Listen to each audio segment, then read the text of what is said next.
পদার্থের তড়িৎ পরিবহনের ক্ষমতাই হলো ওই পদার্থের তড়িৎ পরিবাহিতা। পদার্থের তড়িৎ পরিবাহিতা জানার জন্য আমরা প্রথমে একটা টেস্টার তৈরি করব। টেস্টারটি তৈরি হবে একটি ব্যাটারি, দুটুকরো পরিবাহী তার এবং একটি বাল্ব দিয়ে। দেখো, টেস্টারে এটি হচ্ছে ব্যাটারি, এটি হচ্ছে ঋণাত্মক মেরু এবং এটি হচ্ছে ধনাত্মক মেরু। ঋণাত্মক মেরু এবং ধনাত্মক মেরুর সঙ্গে দুটি পরিবাহী তার আমরা যুক্ত করে সেই পরিবাহী তারের একটি মুক্ত প্রান্ত রাখবো একদিকে এবং অপর পরিবাহী তারের সঙ্গে একটি বাল্ব যোগ করে তার অপর প্রান্তটি মুক্ত রাখব। এইটি হলো আমাদের টেস্টার। এই টেস্টারের খোলা তারের দুই প্রান্ত, এই যে এই একটি প্রান্ত এবং এই একটি প্রান্তে আমাদের চেনা কয়েকটি কঠিন বস্তুর দু প্রান্ত সংস্পর্শ করে দেখা যাক কোন পদার্থের তড়িৎ পরিবাহিতা কেমন। দেখো, এখানে একটি ছক, তোমাদের বইয়েও এই ছকটি আছে। এই ছকটি থেকে আমরা কোন পদার্থের তড়িৎ পরিবহনের ক্ষমতা কেমন তা বুঝতে পারবো। যেমন দেখো, ছকে প্রথমেই আছে টেস্টারে স্পর্শ করা বস্তুর নাম। এই যে এই জায়গাটাতে বস্তুটাকে রাখা হবে।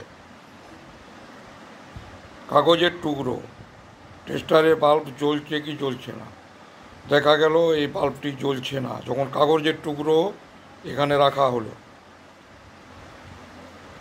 বস্তুর মধ্য দিয়ে তড়িৎ প্রবাহ হতে পারে কি না, যেহেতু বাল্বটি জ্বলেনি তাই কাগজের টুকরোর মধ্য দিয়ে তড়িৎ প্রবাহ হয়নি। তাহলে বস্তুটি কি তড়িতের সুপরিবাহী না কুপরিবাহী? না, যেহেতু এখানে কোনো তড়িৎ পরিবহন হয়নি তাই বস্তুটি তড়িতের কুপরিবাহী। এরপর রাখা হলো পাথরের টুকরো। একইভাবে তোমরা বুঝতে পারবে, পাথরের টুকরো বাল্ব জ্বলল না, তড়িৎ পরিবহন করতে পারে না, তড়িতের কুপরিবাহী। একইভাবে এখানে নিচে আছে দেখো রবারের টুকরো, বাল্ব এখানে এই যে এইখানে রাখা হচ্ছে পদার্থগুলোকে। তারপরে ইরেজার রাখা হচ্ছে, একই ঘটনা ঘটলো। সেই যখন লোহার পেরেক এখানে রাখা হলো তখন দেখা গেল বাল্বটি জ্বলছে। অর্থাৎ লোহার মধ্য দিয়ে তড়িৎ পরিবহন হয় এবং লোহা তড়িতের সুপরিবাহী।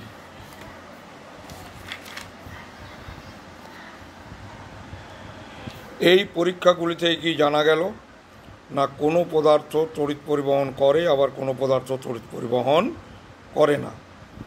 অতএব এই তড়িৎ পরিবহনের ক্ষমতা অনুযায়ী পদার্থের শ্রেণী বিভাগটি আমরা ছকের সাহায্যে দেখে নেব। দেখো, পদার্থকে প্রথমে দুভাগে ভাগ করা হচ্ছে, সুপরিবাহী পদার্থ, কুপরিবাহী পদার্থ।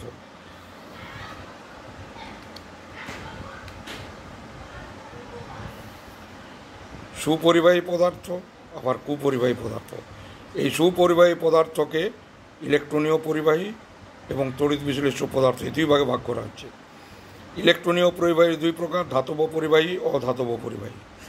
আর তড়িৎ বিশ্লেষ্য পদার্থ তীব্র তড়িৎ বিশ্লেষ্য পদার্থ, মৃদু তড়িৎ বিশ্লেষ্য পদার্থ। তাহলে এই হচ্ছে শ্রেণী বিভাগ। তড়িৎ পরিবহনের ক্ষমতা অনুযায়ী পদার্থকে প্রধানত দুটি ভাগে ভাগ করা হয়, একটি হচ্ছে সুপরিবাহী পদার্থ, একটি হচ্ছে কুপরিবাহী পদার্থ। সুপরিবাহী পদার্থ কাকে বলে? যেসব পদার্থের মধ্য দিয়ে সহজেই তড়িৎ প্রবাহিত হতে পারে তাদের সুপরিবাহিত পদার্থ বলে। যেমন সমস্ত ধাতু, গ্রাফাইট, অ্যাসিড, ক্ষার, লবণ। সুপরিবাহী পদার্থকে আবার দুভাগে ভাগ করা হয়, যেমন ইলেকট্রনীয় পরিবাহী, তড়িৎ বিশ্লেষ্য পদার্থ, যা ইতিমধ্যেই আমি তোমাদের খাতায় লিখিয়ে দিয়েছি। ধাতব পরিবাহী, অধাতব পরিবাহী তড়িৎ সংজ্ঞা লেখা আছে। এরপর তড়িৎ বিশ্লেষ্য পদার্থকে কয় ভাগে ভাগ করা হয়, কী কী, প্রত্যেক প্রকারের সংজ্ঞা উদাহরণ সহ লিখতে হবে। এইগুলি আমি তোমাদেরকে পিডিএফের আকারে দিয়ে দেব। তড়িৎ বিশ্লেষ্য পদার্থকে দুই ভাগে ভাগ করা হচ্ছে, যেমন তীব্র তড়িৎ বিশ্লেষ্য পদার্থ এবং মৃদু তড়িৎ বিশ্লেষ্য পদার্থ। তীব্র তড়িৎ বিশ্লেষ্য পদার্থ কাদের বলা হয় না, যেসব তড়িৎ বিশ্লেষ্য পদার্থ গলিত বা জলে দ্রবীভূত অবস্থায় সম্পূর্ণরূপে আয়নিত হয়। আয়নিত হয় বলতে ক্যাটায়ন এবং অ্যানায়নে বিভাজিত হয় তাদের তীব্র তড়িৎ বিশ্লেষ্য পদার্থ বলে। যেমন HCl, H2SO4, HNO3, NaOH, KOH, CaOH, Hol2, NaCl, CaCl2 ইত্যাদি সমস্ত আয়নীয় যৌগ। আর মৃদু তড়িৎ বিশ্লেষ্য পদার্থ কাদের বলে? না, যেসব তড়িৎ বিশ্লেষ্য পদার্থ গলিত বা দ্রবীভূত অবস্থায় সামান্য সংখ্যক অণু আয়নিত হয় এবং অধিকাংশ অণুই অবিয়োজিত অবস্থায় থাকে, অর্থাৎ গলিত অবস্থা বা দ্রবণে খুব কম সংখ্যক আয়ন উপস্থিত থাকে, তাদের মৃদু তড়িৎ বিশ্লেষ্য পদার্থ বলে। যেমন উদাহরণ NH4OH, CH3COOH, অ্যাসিটিক অ্যাসিড। এই গেল সুপরিবাহী পদার্থ। এরপর হচ্ছে কুপরিবাহী পদার্থ, যেসব পদার্থের মধ্য দিয়ে সহজেই তড়িৎ প্রবাহিত হতে পারে না তাদের কুপরিবাহী পদার্থ বলা হয় বা অন্তরক বলা হয়। যেমন কাঠ, কাঁচ, রবার, প্লাস্টিক ইত্যাদি। তাই তোমরা দেখে থাকবে বাড়ির বৈদ্যুতিক ব্যবস্থায় প্রতিটি ধাতব তারের বাইরে একটি প্লাস্টিকের আবরণ দেওয়া থাকে। এইটি হচ্ছে তড়িতের কুপরিবাহী এবং একেই বলা হয় অন্তরক।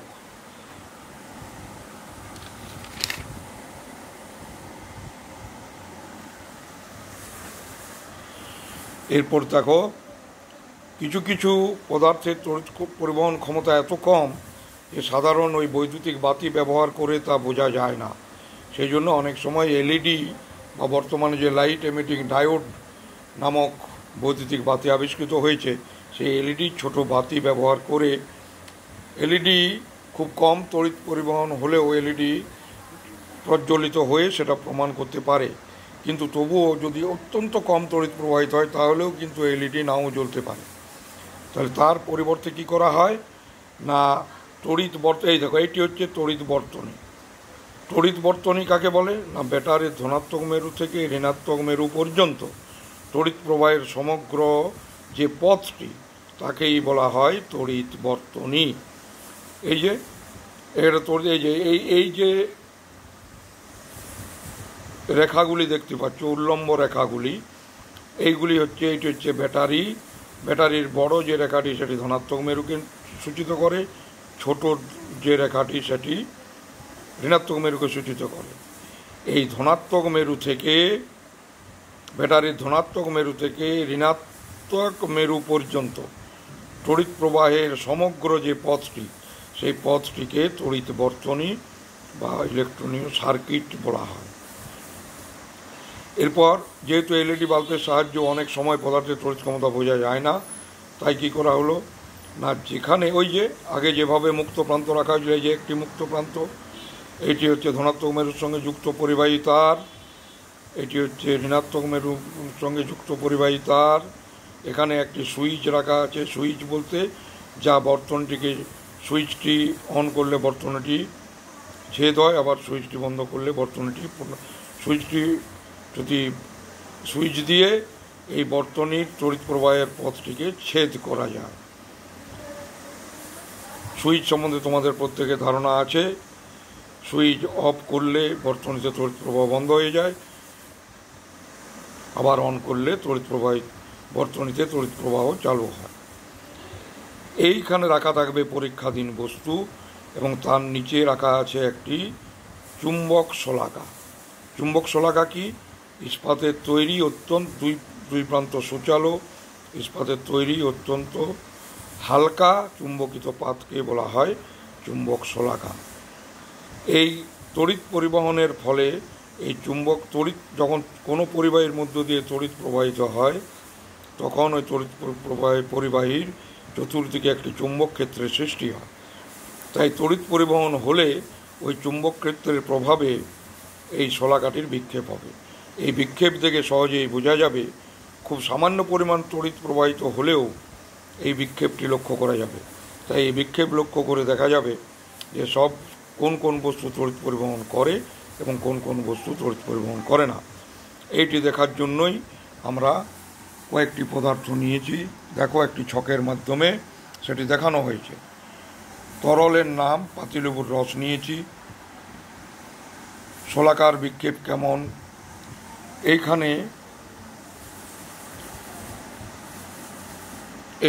এইখানে পরীক্ষাধীন পদার্থ রাখা থাকবে। এখানে কি করা হয়েছে, একটি পাত্রে, খুব ছোট্ট পাত্র রাখা আছে, সেই পাত্রে পাতিলেবুর রস নিয়ে এই মুক্ত প্রান্ত দুটিকে সেই পাতিলেবুর রসে কী করা হয়েছে, ডোবানো হয়েছে। কি দেখা গেল, যখন পাতিলেবুর রস নেওয়া হলো তখন কি দেখা গেল না, শলাকার বিক্ষেপ হবে খুব সামান্য, অর্থাৎ তরলটির পরিবাহিতা কম।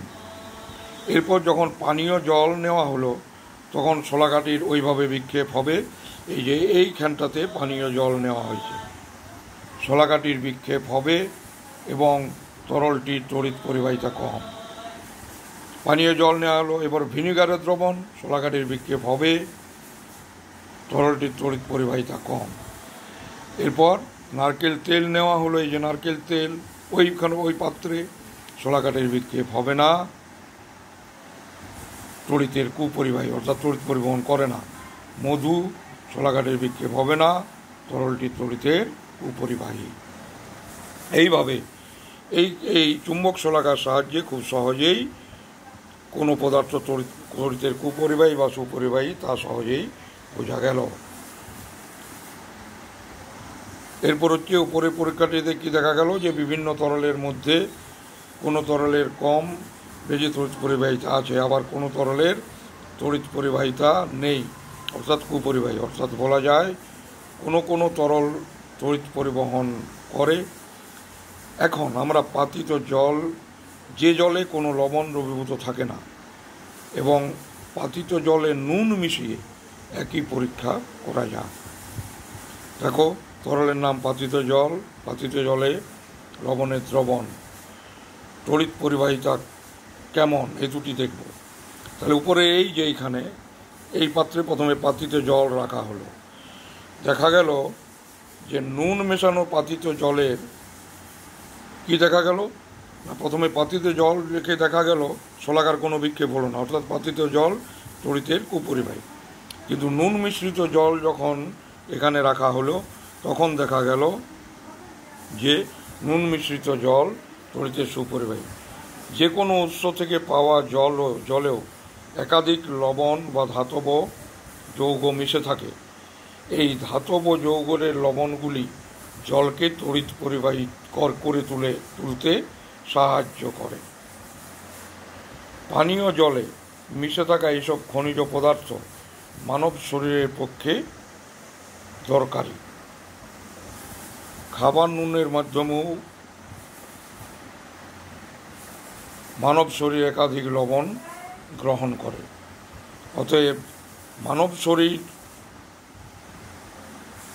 কেমন হবে না, মানব শরীর তড়িতের সুপরিবাহী না কুপরিবাহী? সহজ উত্তরটি হলো সুপরিবাহী। এই কারণেই ভিজে হাতে বা খালি পায়ে নিচের মেঝেতে দাঁড়িয়ে বৈদ্যুতিক জিনিসপত্র বা সুইচ বোর্ডে হাত দিলে শক লাগার সম্ভাবনা থাকতে পারে।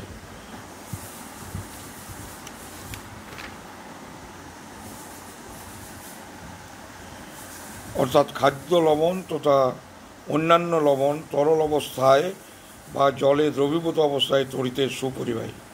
অ্যাসিড, ক্ষার, লবণ প্রভৃতি পদার্থ গলিত বা দ্রবীভূত অবস্থায় তড়িৎ পরিবহন করে। এই পদার্থগুলির তড়িৎ পরিবহনের পদ্ধতিকে বলা হয় তড়িৎ বিশ্লেষণ, এবং পদার্থগুলিকে বলা হয় তড়িৎ বিশ্লেষ্য পদার্থ।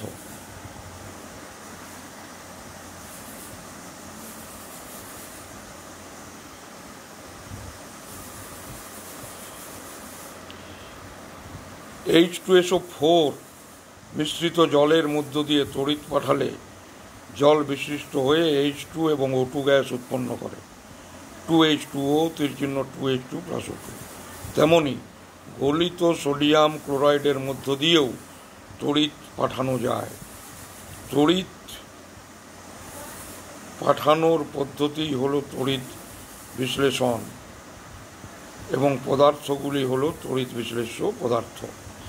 এরপর একটা জিনিস মনে রাখা দরকার, যে কোনো পদার্থের মধ্য দিয়ে তড়িৎ যেতে হলে মনে রাখবে কোনো না কোনো আধানযুক্ত কণার চলন হতেই হবে। যেমন ইলেকট্রনীয় পরিবাহীর মধ্য দিয়ে তড়িৎ পরিবহনে সাহায্য করে ইলেকট্রন, কিন্তু অ্যাসিড মিশ্রিত জলে বা গলিত সোডিয়াম ক্লোরাইডের মধ্য দিয়ে তড়িৎ পরিবহন হয় আয়নের মাধ্যমে। এই আয়নযুক্ত কণাকে আধানযুক্ত কণা হলো ইলেকট্রন বা আয়ন। এটি খুব অত্যন্ত ভালোভাবে মনে রাখবে। ধাতব পদার্থের মধ্যে তড়িৎ পরিবহনে সাহায্য করে ইলেকট্রন। এই ইলেকট্রন ঋণাত্মক তড়িতাধানগ্রস্ত কণা, তোমরা অলরেডি জেনেছ। সেরকম গলিত বা দ্রবীভূত অবস্থায় কোনো আয়নীয় যৌগ যখন তড়িৎ পরিবহন করে, তখন সে আয়নীয় যৌগকে তড়িৎ পরিবহনে সাহায্য করে আয়ন, অর্থাৎ ক্যাটায়ন এবং অ্যানায়ন। আয়ন কাকে বলে? তড়িৎগ্রস্ত পরমাণু বা পরমাণু পুঞ্জকে বলা হয় আয়ন। ধনাত্মক তড়িৎগ্রস্ত কণাকে বলা হয় ক্যাটায়ন, আর ঋণাত্মক তড়িৎগ্রস্ত কণাকে বলা হয় অ্যানায়ন। অর্থাৎ মোট কথা হলো যে কোনো পদার্থের মধ্য দিয়ে তড়িৎ যেতে হলে কোনো না কোনো আধানযুক্ত কণার চলন হতেই হবে। সে ইলেকট্রন হতে পারে বা আয়ন হতে পারে। এরপর হচ্ছে দেখো, এইভাবে গলিত বা দ্রবীভূত অবস্থায় কোনো পদার্থের মধ্য দিয়ে তড়িৎ প্রবাহ চালনা করে পদার্থটিকে রাসায়নিকভাবে বিশ্লিষ্ট করে নতুন ধর্ম বিশিষ্ট পদার্থ উৎপন্ন করা হয় যে পদ্ধতিতে, সেই পদ্ধতিটিকে বলা হয় তড়িৎ বিশ্লেষণ। আর তড়িৎ বিশ্লেষ্য পদার্থের সঙ্গে আগেই বলা হয়েছে, এবং তীব্র তড়িৎ বিশ্লেষ্য এবং মৃদু তড়িৎ বিশ্লেষ্য পদার্থের সংজ্ঞা এবং উদাহরণ আগেই বলা হয়েছে।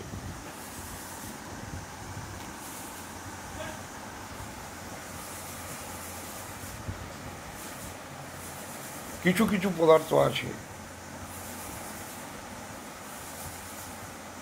যারা জলে দ্রাব্য কিন্তু জলীয় দ্রবণে আয়ন উৎপন্ন করে না, তাই তড়িৎ বিশ্লেষ্য পদার্থ নয়। যেমন চিনি, গ্লুকোজ, অ্যালকোহল, এইসব পদার্থকে বলা হয় তড়িৎ অবিশ্লেষ্য পদার্থ। এরা কঠিন অবস্থায় তড়িৎ অবিশ্লেষ্য পদার্থ। চিনি, গ্লুকোজ, এরা তড়িৎ অবিশ্লেষ্য পদার্থ। তড়িৎ অবিশ্লেষ্য পদার্থ কাকে বলে? না, যেসব যৌগ গলিত অবস্থায় বা জলে দ্রবীভূত অবস্থায় আয়নিত হয় না এবং তড়িৎ পরিবহন করে না, তাদের তড়িৎ অবিশ্লেষ্য পদার্থ বলে। যেমন পাতিত জল, চিনির জলীয় দ্রবণ, পেট্রোল, কেরোসিন, গ্লুকোজ ইত্যাদি।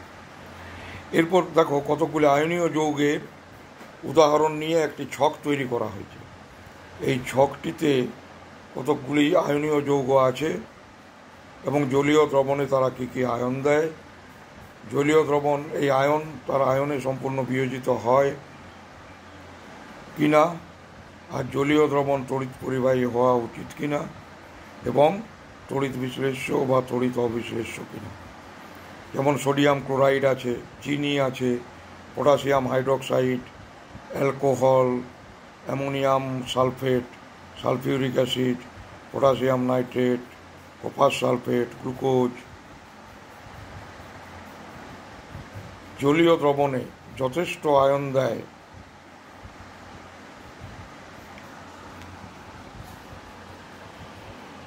জলীয় দ্রবণে যথেষ্ট আয়ন দেয় কিনা, যদি দেয় তবে কি কি আয়ন দেয়। জলীয় দ্রবণ কি তড়িতের পরিবাহী হওয়া উচিত, আর তড়িৎ বিশ্লেষ্য না তড়িৎ অবিশ্লেষ্য। যেমন সোডিয়াম ক্লোরাইড, এটি জলীয় দ্রবণে যথেষ্ট আয়ন উৎপন্ন করে, তাই হ্যাঁ। এবং কী কী আয়ন উৎপন্ন করে? Na+ এবং Cl-, সে তোমরা আগেই জেনেছ। জলীয় দ্রবণ কি তড়িৎ পরিবাহী হওয়া উচিত? হ্যাঁ, অবশ্যই, কারণ NaCl জলীয় দ্রবণে সম্পূর্ণরূপে আয়নে বিয়োজিত হয়। অতএব সোডিয়াম ক্লোরাইডের জলীয় দ্রবণ একটি তড়িৎ বিশ্লেষ্য পদার্থ। চিনি জলীয় দ্রবণে কোনো আয়ন উৎপন্ন করে না, তাই জলীয় দ্রবণ তড়িৎ পরিবহনও করে না এবং এটি তড়িৎ অবিশ্লেষ্য।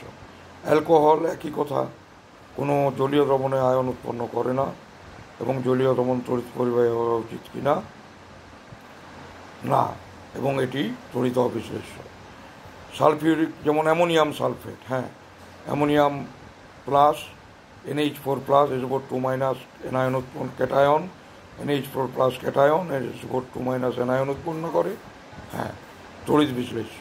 সালফিউরিক অ্যাসিড একইভাবে H+, 2- এটিও তড়িৎ বিশ্লেষ্য। Potassium nitrate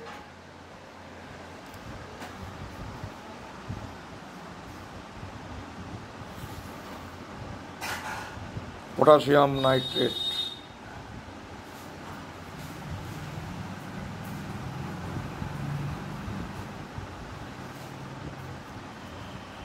potassium nitrate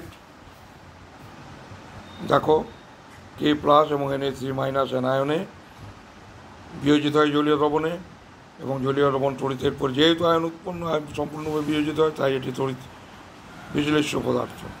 copper sulphate একইভাবে তড়িৎ বিশ্লেষ্য পদার্থ, কিন্তু গ্লুকোজ আয়নে বিয়োজিত হয় না, তাই এটি তড়িৎ বিশ্লেষ্য পদার্থ নয়।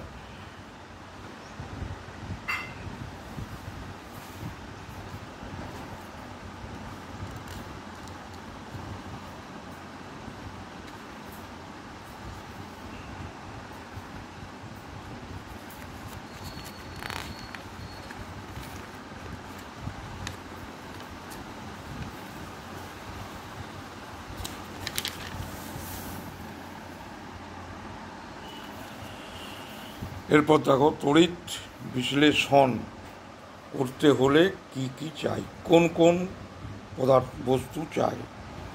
প্রথমেই চাই সেটি হলো গলিত বা দ্রবীভূত অবস্থায় তড়িৎ বিশ্লেষ্য পদার্থ। তড়িৎ বিশ্লেষ্য পদার্থ নেওয়ার পাত্র, অর্থাৎ তড়িৎ বিশ্লেষ্য পদার্থকে তো গলিত বা দ্রবীভূত অবস্থায় নিতে হবে। তাহলে গলিত বা দ্রবীভূত অবস্থায় নিতে গেলে তড়িৎ বিশ্লেষ্য পদার্থকে একটি পাত্রে নিতে হবে। এই পাত্রটিকে ভোল্টামিটার বলা হয়।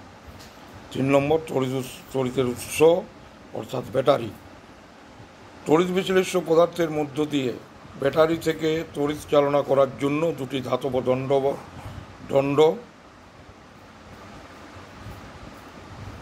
বা গ্রাফাইট দণ্ড, যাদের তড়িৎদ্বার বলে, এই তড়িৎদ্বার দুটির মধ্যে একটি পরিবাহী তারের মাধ্যমে ব্যাটারির ধনাত্মক মেরুর সঙ্গে যুক্ত থাকে, যেটিকে অ্যানোড বলে, এবং অপরটি ব্যাটারির ঋণাত্মক মেরুর সঙ্গে যুক্ত থাকে, এটিকে ক্যাথোড বলে। তড়িৎ পরিবাহী তার যেমন প্লাস্টিকের আস্তরণ দেওয়া তামার তার। এরপর দেখো আমি তোমাদের তড়িৎদ্বারের সংজ্ঞাটি বলে দিই। তড়িৎ বিশ্লেষণের সময় ভোল্টামিটারে গলিত বা উপযুক্ত দ্রাবকে দ্রবীভূত অবস্থায় রাখা তড়িৎ বিশ্লেষ্য পদার্থের মধ্যে ব্যাটারি থেকে তড়িৎ চালনা করার জন্য যে দুটি ধাতব বা গ্রাফাইট দণ্ড বা পাত তড়িৎ বিশ্লেষ্য পদার্থে নিমজ্জিত রাখা হয়, সেই দণ্ড বা পাত দুটিকে বলা হয় তড়িৎদ্বার। তড়িৎদ্বার কয় প্রকার ও কী কী? তড়িৎদ্বার 2 প্রকার, ক্যাথোড এবং অ্যানোড।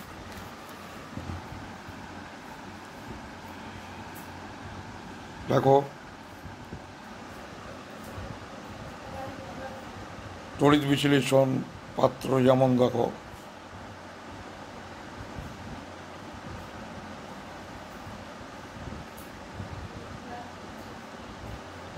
এটি হচ্ছে ভোল্টামিটার। এইখানে নেওয়া হলো গলিত বা দ্রবীভূত অবস্থায় তড়িৎ বিশ্লেষ্য পদার্থ, এর মধ্যে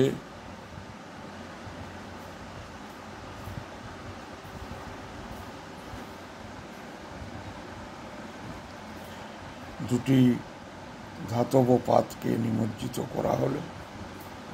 এই দুটি ধাতব পাতকে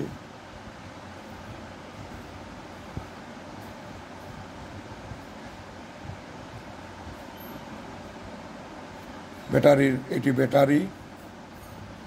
বড় দাড়িটি হচ্ছে ধনাত্মক মেরু, ছোট দাড়ি হচ্ছে ঋণাত্মক মেরু। বড় দাড়িটি থেকে এই ধনাত্মক মেরু থেকে তড়িৎ প্রবাহিত হয়ে এই তড়িৎ বিশ্লেষ্য পদার্থে আসে, এবং এখানে আর এইখানে থাকে আয়ন, ক্যাটায়ন এবং অ্যানায়ন। এখানে কি এই ক্যাথোড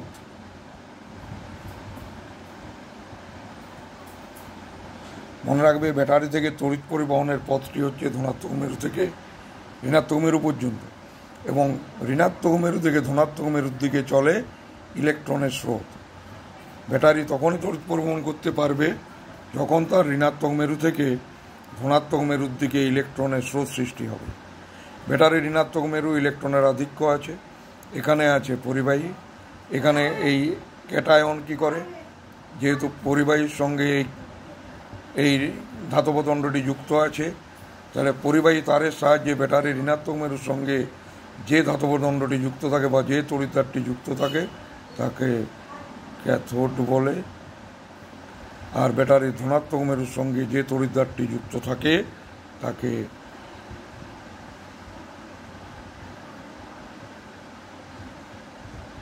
অ্যানোড বলে। এই ব্যাটারির ঋণাত্মক মেরু থেকে ক্যাথোডের মধ্যে দিয়ে এখানে ক্যাটায়ন, এই ক্যাটায়নের প্লাস মানে ইলেকট্রনের ঘাটতি, ক্যাথোডে গিয়ে ইলেকট্রন গ্রহণ করে মুক্ত ধাতুতে পরিণত হয়। অ্যানায়ন তার এলায়ন ঋণাত্মক তড়িৎ তার বাড়তি ইলেকট্রন থাকে, সেই ইলেকট্রনটি অ্যানোডকে দেয়। ফলে এইভাবে ঋণাত্মক মেরু থেকে তড়িৎদ্বারের মাধ্যমে ধনাত্মক মেরুর থেকে ইলেকট্রনের স্রোত সৃষ্টি হয়, এবং যখনই এই স্রোতটি সৃষ্টি হয় তখনই বিপরীত দিকে ধনাত্মক মেরুর থেকে ঋণাত্মক মেরুর দিকে চলে তড়িতের প্রবাহ। তাহলে এই ধাতব দণ্ড দুটিকে বলা হয় তড়িৎদ্বার। যার একটি ব্যাটারি ধনাত্মক মেরুর সঙ্গে যুক্ত তাকে বলে অ্যানোড, আর একটি ব্যাটারি ঋণাত্মক মেরুর সঙ্গে যুক্ত তাকে বলে ক্যাথোড। মনে রাখবে, এর সংজ্ঞা তোমাদের এখানে আরেকবার বললাম। এরপর হচ্ছে দুটি উদাহরণ তোমাদের সিলেবাসে আছে। একটি হচ্ছে জলের তড়িৎ বিশ্লেষণ, অ্যাসিড মিশ্রিত জলের তড়িৎ বিশ্লেষণ। তাহলে তড়িৎ বিশ্লেষণ করতে কী কী লাগে আমরা আগেই এখানে শিখলাম, যে একটি পাত্র লাগে ভোল্টামিটার। তাহলে এখানে এইটি হচ্ছে সেই ভোল্টামিটার। এখানে এই পাত্রে অ্যাসিড মিশ্রিত জল নেওয়া আছে। এই জলের এরপর কি বলা হচ্ছে না, ভোল্টামিটারে এইচএস মিশ্রিত জল নিয়ে তার মধ্যে দুটি প্লাটিনাম পাতকে নিমজ্জিত করে, এই যে দুটি প্লাটিনাম পাত, এই একটি আর এই একটি পাতকে নিমজ্জিত করে পাত দুটির একটিকে ব্যাটারির ধনাত্মক মেরুর সঙ্গে এবং অপরটিকে ব্যাটারির ঋণাত্মক মেরুর সঙ্গে যুক্ত করা হলো। এই যে পাত দুটিকে, একটিকে ব্যাটারির এই যে এখানে ব্যাটারি ধনাত্মক মেরুর সঙ্গে এই পাতটি যুক্ত আছে, এবং ব্যাটারির ঋণাত্মক মেরুর সঙ্গে এই যে এইটি হচ্ছে পরিবাহী তারের মধ্যে এই পাতটি ব্যাটারির ঋণাত্মক মেরুর সঙ্গে এই পাতটি যুক্ত আছে। তাহলে যেটি ঋণাত্মক মেরুর সঙ্গে যুক্ত আছে তাকে ক্যাথোড বলে, এই যে ক্যাথোড প্লাটিনাম পাত। আর ধনাত্মক মেরুর সঙ্গে যেটি যুক্ত তাকে অ্যানোড বলে, এটি হচ্ছে প্লাটিনাম পাত। এরপর ব্যাটারি থেকে তড়িৎ প্রবাহ চালনা করতে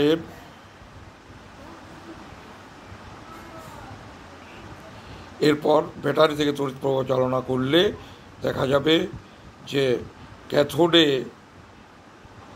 এই অংশটা ফাঁকা, জলটি আস্তে আস্তে নিচের দিকে নেমে যাচ্ছে। অর্থাৎ এখানে ছিল অ্যাসিড মিশ্রিত জল, আর অন্য কিছু থাকে না। তাহলে এখানে জলের বিয়োজনে নিশ্চয়ই কোনো গ্যাস উৎপন্ন হয়ে এখানে জমা হচ্ছে। একইভাবে অ্যানোডের উপর রাখা, এরপর কি এরপর আগে বলে দিই যে ক্যাথোডের উপর একটি জলপূর্ণ টেস্ট টিউব রাখা হলো, অ্যানোডের উপর ক্যাথোডের উপরও একটি জলপূর্ণ টেস্ট টিউব রাখা হলো। এরপর কি দেখা গেল, তড়িৎ প্রবাহ চালনা করলে এই ক্যাথোডের জল স্তর নিচ দিকে নামছে, অ্যানোডের জল স্তর নিচ দিকে নামছে, এবং দেখা গেল কি না, ক্যাথোডে যতটা জল নেমেছে অ্যানোডে তার অর্ধেক জল নিচের দিকে নেমেছে। অর্থাৎ এখানে কি হয়েছে না, হাইড্রোজেন H+ এবং OH- আয়নে বিয়োজিত হয়েছে। এবং আমি আগেই বলেছি ক্যাটায়ন ক্যাথোডে গিয়ে ইলেকট্রন গ্রহণ করে, তাই ক্যাথোডে ইলেকট্রন গ্রহণ করে গ্যাসে পরিণত হওয়ার রাসায়নিক পরিবর্তনের উদাহরণ। তাহলে এখানে ক্যাথোডে ঘটা রাসায়নিক বিক্রিয়া ঘটলে 2H+ দুটি ইলেকট্রন গ্রহণ করে হাইড্রোজেন গ্যাসে পরিণত হয়েছে, সেই হাইড্রোজেন গ্যাস ক্যাথোডে জমা হয়েছে।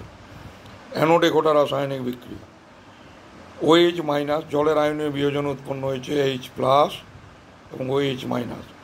এই OH- তার বাড়তি ইলেকট্রন অ্যানোডে বর্জন করেছে, 4OH- 4 ইলেকট্রন 4টি OH মূলকে পরিণত হয়েছে। মূলক অস্থায়ী, তাই 4টি মূলক পরস্পর যুক্ত হয়ে জল আর অক্সিজেনে পরিণত হয়েছে। এই অক্সিজেন অ্যানোডে এখানে জমা হয়েছে।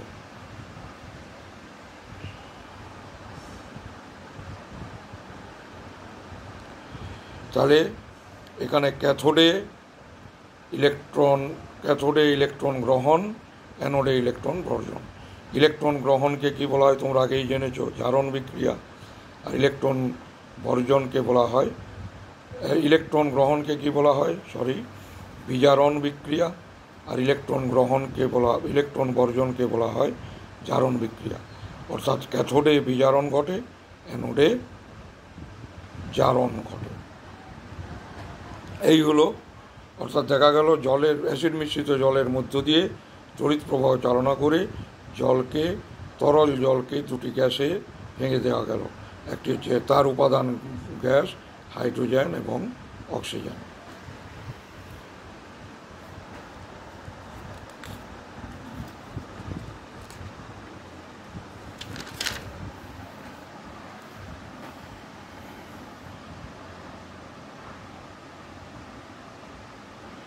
উপরের এই পরীক্ষাটি কিন্তু এটা অ্যাসিড মিশ্রিত জল নেওয়া হয়েছিল। কেন নেওয়া হয়েছিল না,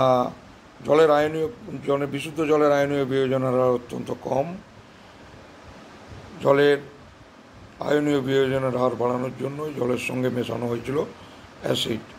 এরপর হচ্ছে গলিত NaCl এর তড়িৎ বিশ্লেষণ। একইভাবে ভোল্টামিটার, তার মধ্যে গলিত NaCl নেওয়া হয়েছে, তার মধ্যে দুটি দণ্ড, একটি প্লাটিনাম পাত এবং একটি প্লাটিনাম দণ্ড এবং একটি গ্রাফাইট দণ্ড নিমজ্জিত করে প্লাটিনাম দণ্ডটিকে ব্যাটারির ঋণাত্মক মেরুর সঙ্গে যুক্ত করা হলো। অতএব প্লাটিনাম পাতটি হচ্ছে ক্যাথোড এবং গ্রাফাইট পাতটিকে ব্যাটারির ধনাত্মক মেরুর সঙ্গে যুক্ত করা হলো, অর্থাৎ গ্রাফাইট দণ্ডটি হচ্ছে অ্যানোড। এরপর এখানে NaClকে গোলালে NaCl এর ক্যাটায়ন অ্যানায়নের মধ্যে ক্রিয়াশীল তড়িৎাকর্ষণ বলটি ভেঙে যায় এবং NaCl Na+ এবং Cl- পরিণত হয়। এরপর তোমরা আগেই শিখলে তড়িৎ প্রবাহ, ব্যাটারির থেকে তড়িৎ প্রবাহ চালনা করলে NaCl ক্যাথোডে গিয়ে, এই যে প্রথমে NaCl Na+, Cl- ভেঙেছে, এরপর ক্যাথোডে কী বিক্রিয়া ঘটছে, এই যে এটা হচ্ছে ক্যাথোড। Na+ ক্যাথোডে গিয়ে একটি ইলেকট্রন গ্রহণ করে ধাতব সোডিয়ামে পরিণত হয়, ক্যাথোডে জমতে থাকবে ধাতব সোডিয়াম এবং Cl- অ্যানোডে গিয়ে দুটি অ্যানোডে গিয়ে দুটি ইলেকট্রন বর্জন করে Cl2 গ্যাসে পরিণত হবে এবং যেখানে এই বিক্রিয়াটি ঘটানো হবে সেখানে ব্লিচিং পাউডারের গন্ধ উঠবে।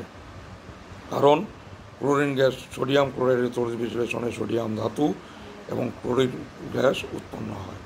এই ক্লোরিন গ্যাসের গন্ধ ব্লিচিং পাউডারের মতো। এইভাবে এই পুরো ঘটনাটির নাম হচ্ছে তড়িৎ বিশ্লেষণ। এবং সোডিয়াম ক্লোরাইড গলিত অবস্থায় থেকে এইভাবে ক্যাটায়ন আয়নের মাধ্যমে তড়িৎ পরিবহন করে নিজে ধাতব সোডিয়াম এবং ক্লোরিনে বিয়োজিত হয়ে গেল। এইভাবে সোডিয়াম ক্লোরাইড হলো তড়িৎ বিশ্লেষ্য পদার্থ। এবং যেহেতু আবার বলি ক্যাথোডে ইলেকট্রন গ্রহণ ঘটে, তাই ক্যাথোডে বিজারণ ঘটে এবং অ্যানোডে ইলেকট্রন বর্জন ঘটে, তাই অ্যানোডে জারণ ঘটে। এরপর দেখো, এইভাবে এই একই ব্যবস্থায় গলিত ক্যালসিয়াম ক্লোরাইড বা ম্যাগনেসিয়াম ক্লোরাইড নিলে যৌগেরও তড়িৎ বিশ্লেষণ একইভাবে ক্যাথোডে ক্যালসিয়াম ক্লোরাইডের ক্ষেত্রে কোন ধাতু পাওয়া সম্ভব, ক্যালসিয়াম। ম্যাগনেসিয়াম ক্লোরাইডের ক্ষেত্রে ম্যাগনেসিয়াম। ক্যাথোড বিক্রিয়া কি, Ca2+ + 2E Ca, সেই রকম 2Cl- বিক্রিয়া 2Cl- -2E Cl2। Mgcl2 কোন ধাতু পাওয়া যায়, Mg। ক্যাথোড বিক্রিয়া Mg2+ + 2E Mg, 2Cl- -2E Cl2। এরপর একটি পরীক্ষা দেখো, এখানে কি করা হয়েছে, একটি ধাতব পাত নেওয়া হয়, যেটি একটি পাতলা ধাতব পাত, যেমন সে আগে স্লেট ছিল, সেই স্লেটের মতো পাতলা ধাতব পাত, এবং উপরে একটি ব্যাটারি নেওয়া হয়েছে। এরপর দেখো কি করা হয়েছে না, এখানে ব্যাটারির ধনাত্মক মেরুর সঙ্গে একটু মোটা পরিবাহী তার যোগ করে প্রান্তটি খোলা আছে, আর ঋণাত্মক মেরুর সঙ্গে একটি পরিবাহী তারকে এই ধাতব পাতের সঙ্গে যুক্ত করা আছে। এরপর এই স্লেটটিতে স্টার্চ আমরা বাজারে কী হিসাবে কিনতে পারি? অ্যারারুট। বাজারে যে অ্যারারুট পাওয়া যায় সেটি হচ্ছে স্টার্চ যৌগ। এই স্টার্চের সঙ্গে পটাশিয়াম আয়োডাইড মিশিয়ে খুব অল্প জল দিয়ে একটি লেইয়ের মতো তৈরি করলে, সেই আটা রুটি করার সময় ময়দায় খুব অল্প জল দিয়ে যেমন লেই তোড়া করা হয়, সেরকম একটু পাতলা লেই তৈরি করে এই ধাতব স্লেটটির উপর একটি আস্তরণ দেওয়া হয়। আস্তরণ দেওয়ার পর এই ব্যাটারির ধনাত্মক মেরুর সঙ্গে যুক্ত এই মোটা যে পরিবাহী তারটি যোগ করা আছে, সেই পরিবাহী তারটি দিয়ে এই স্লেটের উপর ওই লেইটির উপর লিখলে সুন্দর লেখাটি গাঢ় নীল বর্ণের একটি লেখা উঠবে।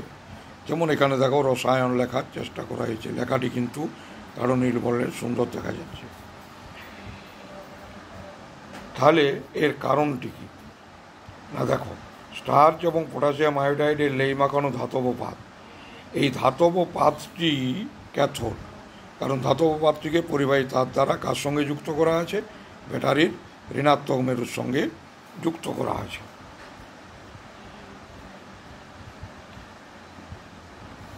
এই ধাতব পাতটি ব্যাটারির ঋণাত্মক মেরুর সঙ্গে যুক্ত, অর্থাৎ ব্যাটারির ধনাত্মক প্রান্ত একটু শক্ত তার যোগ করে তার খোলা প্রান্তটি দিয়ে পাতের লেয়ের উপর লেখা হলো এবং লেখাটি ফুটে উঠল। এই প্রান্তটি হলো অ্যানোড। কোনটি? এই যে এই ব্যাটারির ধনাত্মক মেরুর সঙ্গে যুক্ত করা যে শক্ত তারটি, এই প্রান্তটি হলো অ্যানোড। দেখা গেল সুন্দর নীল বর্ণের লেখা ফুটে উঠল। এখানে সুন্দর একটি নীল বর্ণের লেখা ফুটে উঠেছে, রসায়ন লেখার চেষ্টা করা হয়। এখন কেন এমন ঘটল না, একটি জিনিস তোমাদের মনে রাখতে হবে, এখানে পটাশিয়াম আয়োডাইড হচ্ছে তড়িৎ বিশ্লেষ্য পদার্থ। এখানেও তড়িৎ বিশ্লেষণের মতো একটি ঘটনা ঘটেছে। এখানে পটাশিয়াম আয়োডাইড তড়িৎ বিশ্লেষ্য পদার্থ, এটি বিয়োজিত হয়ে কে প্লাস ক্যাটায়ন এবং iodide minus I minus anion উৎপন্ন করে। কে প্লাস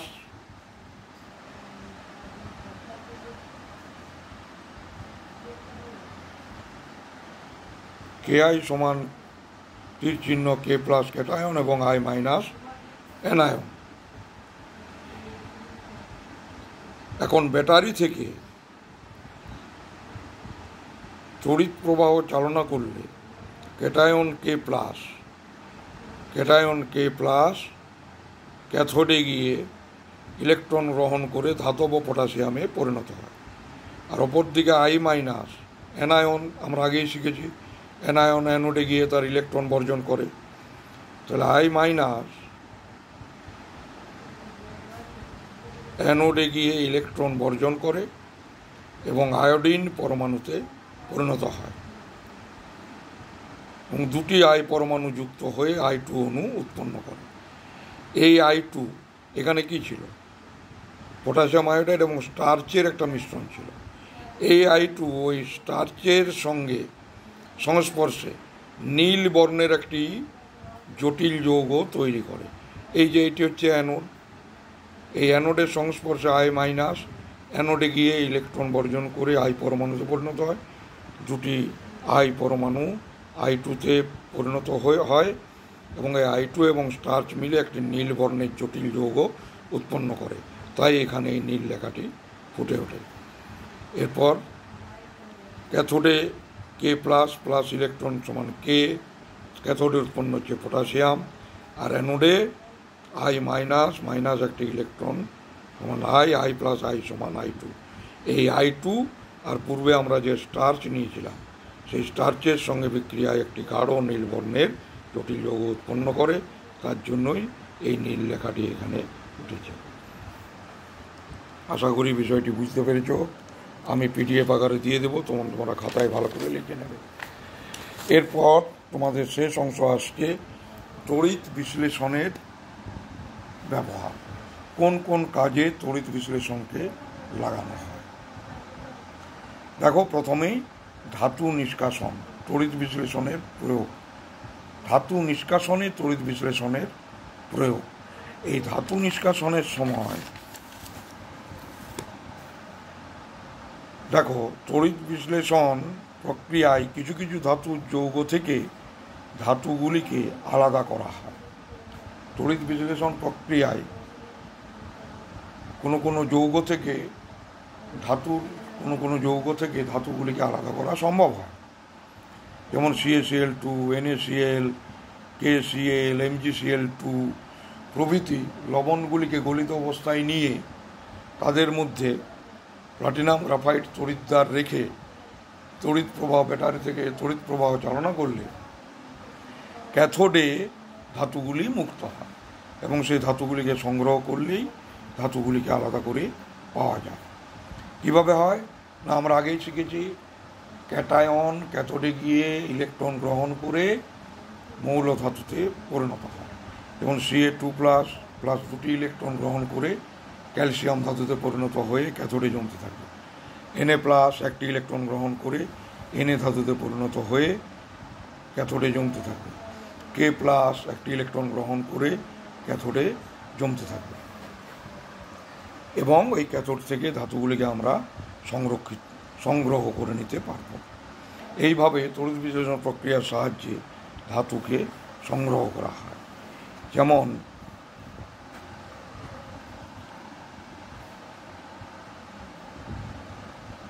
এরপর হচ্ছে ধাতু পরিশোধন। আকরিক থেকে নিষ্কাশিত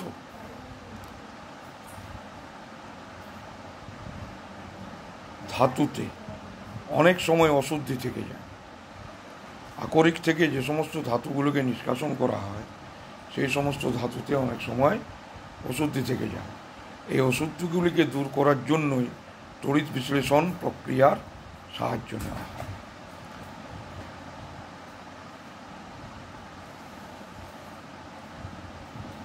এখন এই তড়িৎ বিশ্লেষণ প্রক্রিয়ায় এটি বোঝার আগে তোমাদেরকে আরেকটি বিষয় বুঝে নিতে হবে। যেমন কপার তড়িৎদ্বার ব্যবহার করে যদি কিউপ্রিক সালফেটকে তড়িৎ বিশ্লেষ্য পদার্থ হিসাবে ব্যবহার করা হয় এবং তড়িৎদ্বার হিসেবে কেবলমাত্র কপার তড়িৎদ্বার ব্যবহার করা হয়, তখন আমরা যেমন শিখেছি ক্যাটায়ন ক্যাথোডে গিয়ে ইলেকট্রন গ্রহণ করে মৌল ধাতুতে পরিণত হয়, এটি ঠিকই ঘটবে। কিন্তু অ্যানায়ন অ্যানোডে গিয়ে ইলেকট্রন বর্জন করার পরিবর্তে সেক্ষেত্রে কি হয় না, কপার অ্যানোড হিসাবে ব্যবহৃত কপার দণ্ড থেকে কপার পরমাণু ইলেকট্রন বর্জন করে Cu2+ আয়ন হিসেবে দ্রবণে আসে এবং দ্রবণে Cu2+ আয়নের গাঢ়ত্ব বজায় রাখে এবং দ্রবণ থেকে আবার ক্যাথোডে গিয়ে ইলেকট্রন গ্রহণ করে ক্যাথোডে জমা হতে থাকবে। তো দেখো,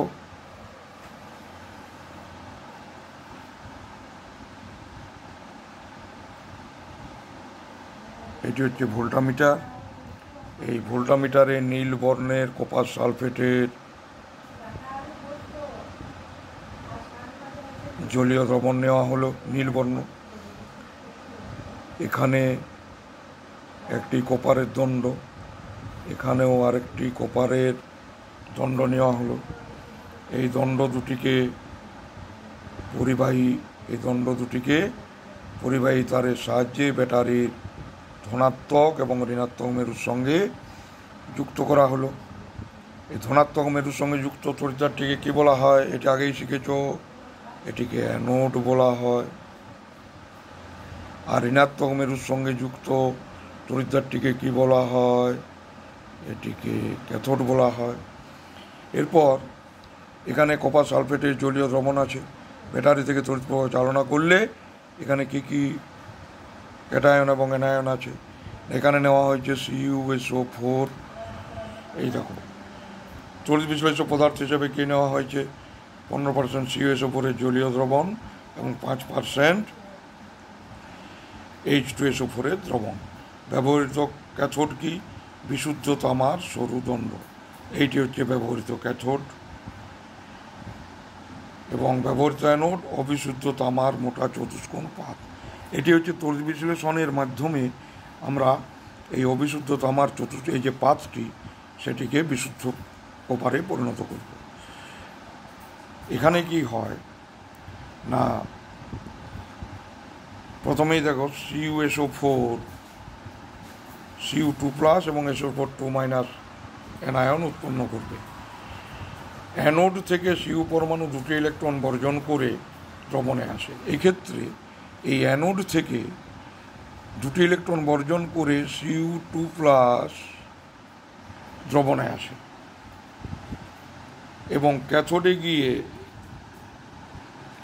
গিয়ে দুটি ইলেকট্রন গ্রহণ করে কপারে পরিণত হয় এবং বিশুদ্ধ কপার এই ক্যাথোডের গায়ে কী হতে থাকে, জমতে থাকে এবং অ্যানোডটি ক্ষয় পেতে থাকে এবং ক্যাথোডটি ক্রমশ পুরু হতে থাকে।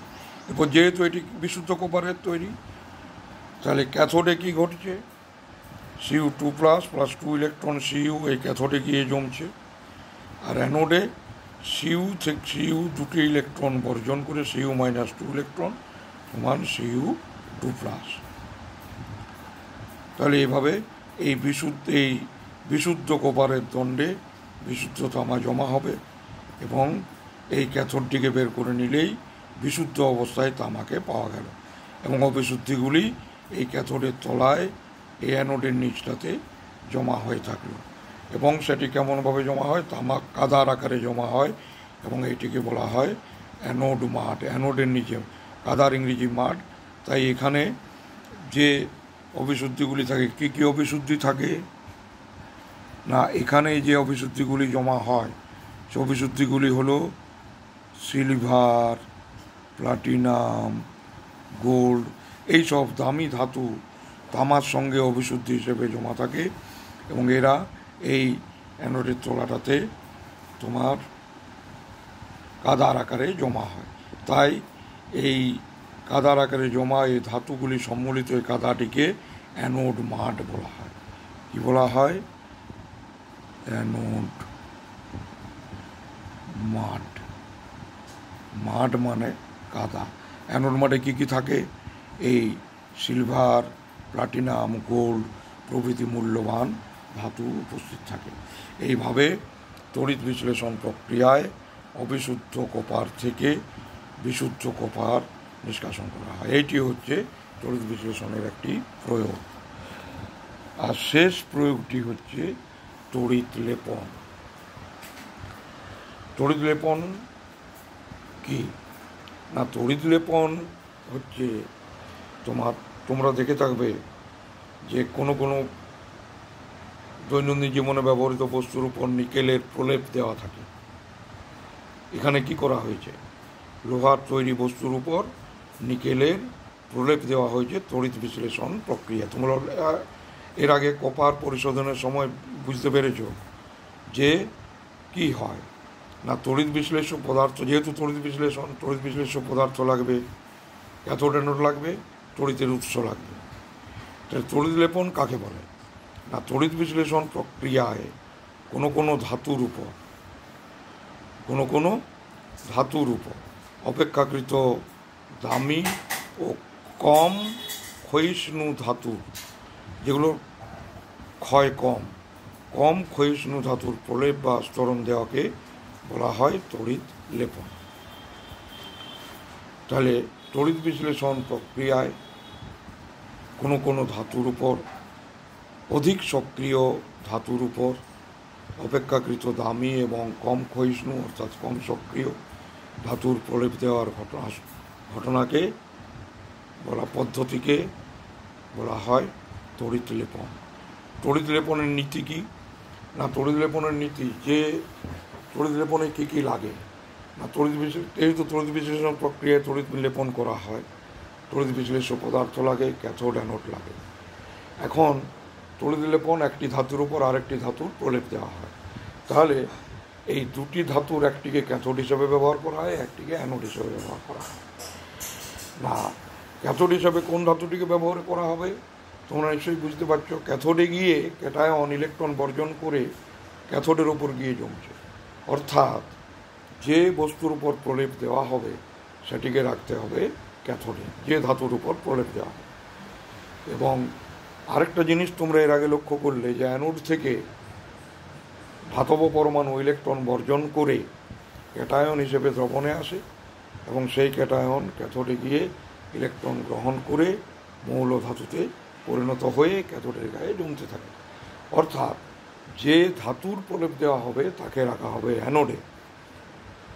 অর্থাৎ তড়িৎলেপনের নীতি হচ্ছে যে বস্তুর উপর প্রলেপ দেওয়া হবে তাকে রাখতে হবে ক্যাথোডে, আর যে ধাতুর প্রলেপ দেওয়া হবে তাকে রাখতে হবে অ্যানোডে। এবং অ্যানোডে যে ধাতুটি ব্যবহার করা হবে সেই ধাতুর জলে দ্রবণীয় কোনো লবণকে তড়িৎ বিশ্লেষ্য পদার্থ হিসেবে ব্যবহার করতে হবে। যেমন দেখো, লোহার উপর যদি রূপার প্রলেপ দেওয়া দিতে হয় তাহলে লোহাকে কোথায় রাখতে হবে না, লোহাকে রাখতে হবে ক্যাথোডে এবং অ্যানোডে রাখতে হবে রূপার চতুষ্কোণ পাত, মোটা চতুষ্কোণ পাত, এবং তড়িৎ বিশ্লেষ্য পদার্থ হিসাবে ব্যবহার করতে হবে রূপার কোনো জলে দ্রবণীয় লবণকে। এক্ষেত্রে যেটি ব্যবহার করা হয় সেটি হচ্ছে potassium argento cyanide, KAgCN2,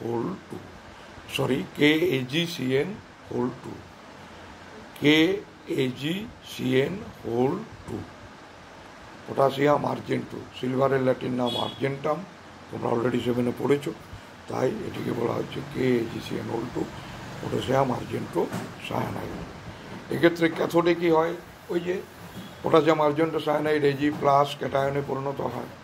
Ag+ cation ক্যাথোডে গিয়ে ইলেকট্রন গ্রহণ করে Ag-তে পরিণত হয় এবং ক্যাথোডে ওই যে লোহাকে রাখা আছে ক্যাথোডে, লোহার উপর সিলভারের প্রলেপ পড়তে থাকবে এবং সিলভারের যে দণ্ডটিকে অ্যানোড হিসেবে ব্যবহার করা হয়েছিল সেটি ক্রমশ ক্ষয়প্রাপ্ত হতে থাকবে, কারণ সেখান থেকে Ag ইলেকট্রন বর্জন করে Ag+ আয়ন হিসেবে দ্রবণে এসে দ্রবণ থেকে ক্যাথোডে গিয়ে ইলেকট্রন গ্রহণ করে লোহার উপর জমতে থাকবে।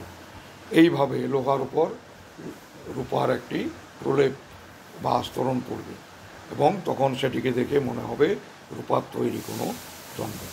এই ঘটনাটিকে বলা হয় তড়িৎ লেপন। এবং নিচে একটি ছকের মাধ্যমে দেখা আছে, দেখো, যখন সোনার প্রলেপ দিতে হবে ব্যবহৃত ক্যাথোড হিসেবে কী ব্যবহার করা হবে না, যার উপর সোনার প্রলেপ দেওয়া হবে। ব্যবহৃত অ্যানোড বিশুদ্ধ সোনার দণ্ড বা পাত এবং তড়িৎ বিশ্লেষ্য পদার্থ হিসাবে যেমন আগে ব্যবহার করা হলো KAgCN2, এক্ষেত্রে ব্যবহার করা হবে KAuCN2। এবং ক্যাথোড বিক্রিয়া কি Au - E, অ্যানোড বিক্রিয়া Au - E Au+, আর ক্যাথোড বিক্রিয়া Au + E ইলেকট্রন, ছোটো ইটি কি ইলেকট্রন Au। সেরকম যদি নিকেলের প্রলেপ দিতে হয় তাহলে যার ক্যাথোড হিসাবে কি ব্যবহার করা হবে, যার উপর প্রলেপ দেওয়া হবে, আর অ্যানোড হিসাবে বিশুদ্ধ নিকেলের দণ্ড বা পাত, আর তড়িৎ বিশ্লেষ্য পদার্থ হিসাবে ব্যবহৃত হবে সামান্য বোরিক অ্যাসিড মিশ্রিত nickel sulphate Ni2SO4, nickel sulphate NiSO4। সামান্য বোরিক অ্যাসিড মিশ্রিত নিকেল সালফেটকে তড়িৎ বিশ্লেষ্য পদার্থ হিসেবে ব্যবহার করতে হবে। এরপর হচ্ছে ক্যাথোড বিক্রিয়া কি, Ni2+ + 2 ইলেকট্রন সমান Ni, এই নিকেলের প্রলেপ পড়বে, আর অ্যানোড বিক্রিয়া Ni - 2 ইলেকট্রন সমান Ni2+। এইভাবে এই যে এটি তড়িৎলেপনের নীতি হিসাবে এটি মুখস্থ করবে, তড়িৎলেপনের নীতি হিসাবে এটি মুখস্থ করবে, উদাহরণ, তারপর এই বিষয়গুলি ব্যবহৃত ক্যাথোড, ব্যবহৃত অ্যানোড, তড়িৎ বিশ্লেষ্য পদার্থ, ক্যাথোড বিক্রিয়া, অ্যানোড বিক্রিয়া। এরপর হচ্ছে এই তড়িৎ লেপনের একটা সবচেয়ে বড় ব্যবহার দৈনন্দিন জীবনে হচ্ছে, সেটা হচ্ছে লোহাকে মরচে পড়ার হাত থেকে রক্ষা করার জন্য লোহার উপর জিঙ্কের প্রলেপ দেওয়া হচ্ছে। এই জিঙ্কের প্রলেপ দেওয়ার ঘটনাটি, এই জিঙ্কের প্রলেপ দেওয়া হয় তড়িৎ লেপন পদ্ধতিতে। এক্ষেত্রে এই গ্যালভানাইজড লোহা কাকে বলে না, লোহাকে মরচের হাত থেকে রক্ষা করার জন্য লোহার উপর তড়িৎ বিশ্লেষণ প্রক্রিয়ায় অপেক্ষাকৃত কম ক্ষয়িষ্ণু ধাতু যেমন দস্তায়ের প্রলেপ দেওয়া হয়। জিঙ্কের প্রলেপ দেওয়া এই লোহাকে জিঙ্ক প্রলিপ্ত বা গ্যালভানাইজড লোহা বলে। এক্ষেত্রে তড়িৎ গ্যালভানাইজের সময় তড়িৎ বিশ্লেষ্য পদার্থ হিসাবে কি ব্যবহৃত হয়? তড়িৎ বিশ্লেষ্য পদার্থ হিসেবে ব্যবহৃত হয় জিঙ্ক ক্লোরাইড, মনে রাখবে ZnCl2, জিঙ্ক ক্লোরাইড।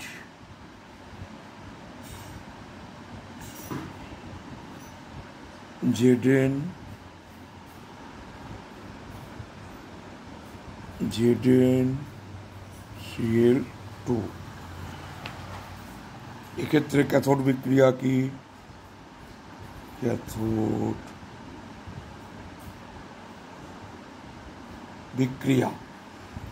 বিক্রিয়া হচ্ছে Zn2+ প্লাস 2 ইলেকট্রন সমান Zn। এই Zn লোহার উপর জমতে থাকবে। আর অ্যানোড বিক্রিয়া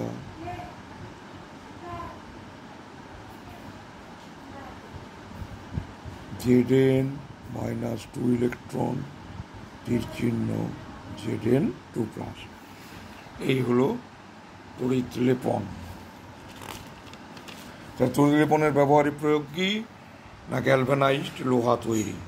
এবং কিভাবে করা হয় সংজ্ঞাটি লিখলে তারপর তড়িৎ বিশ্লেষণ প্রক্রিয়ার মাধ্যমে করা হয়। এবং ক্যাথোড হিসাবে ব্যবহৃত হয় কি? ক্যাথোড হিসাবে ব্যবহৃত হয় লোহার তৈরি বস্তু। ক্যাথোড লোহার তৈরি বস্তু। আর অ্যানোড বিশুদ্ধ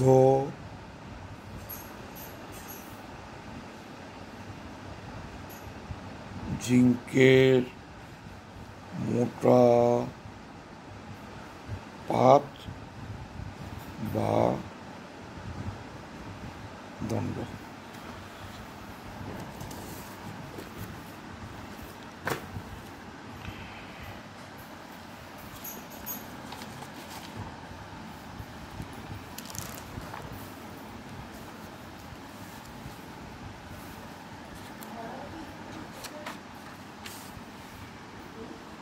গ্যালভানাইজড লোহা। এরপর দেখবে বইয়ের এই অংশটি আছে, দেখো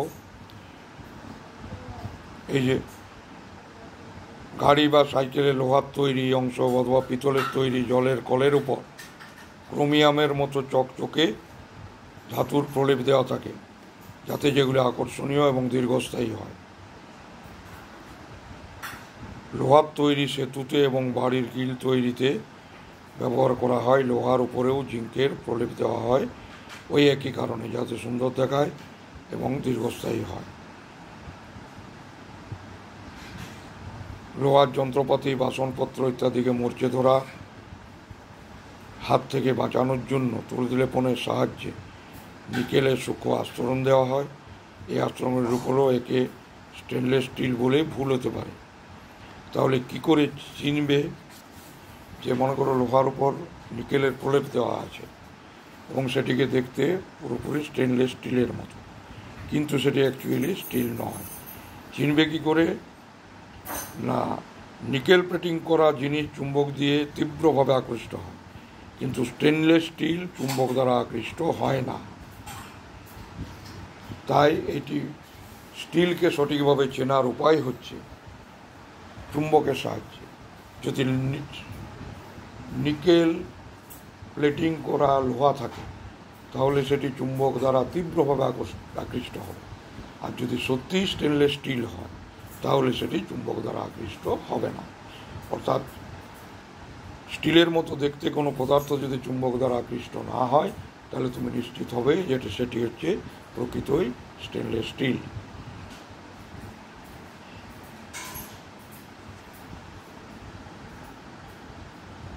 এইবারে দেখো নিচে একটি ছক আছে, ছকটি দেখলে তুমি বুঝতে পারো লোহার পাইপ কোন ধাতুর প্রলেপ দিতে হবে? জিঙ্ক ধাতু। ক্যাথোড হিসাবে কী ব্যবহৃত হবে?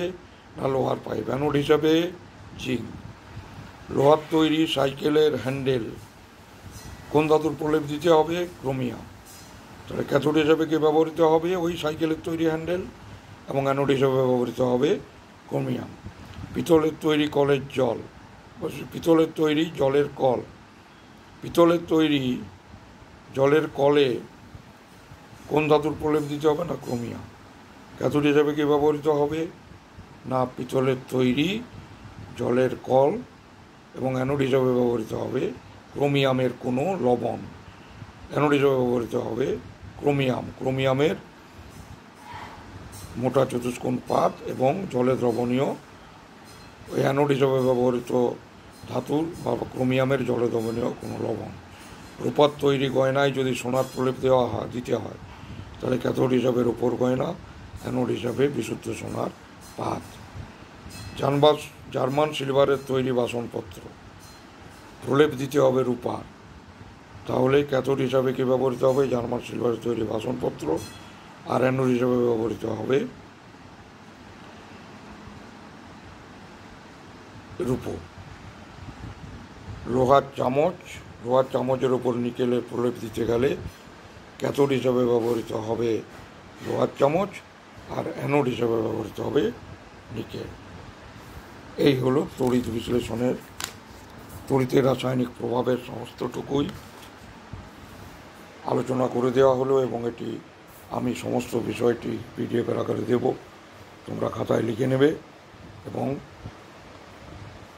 আমি যা বুঝালাম এর মধ্যে যদি কোনো জ্ঞাতব্য বিষয় থাকে তাহলে আমাকে তোমরা পিডিএফের মাধ্যমে জানাতে পারো, আমি বিষয়টি বুঝিয়ে দেব। এখানেই শেষ করলাম।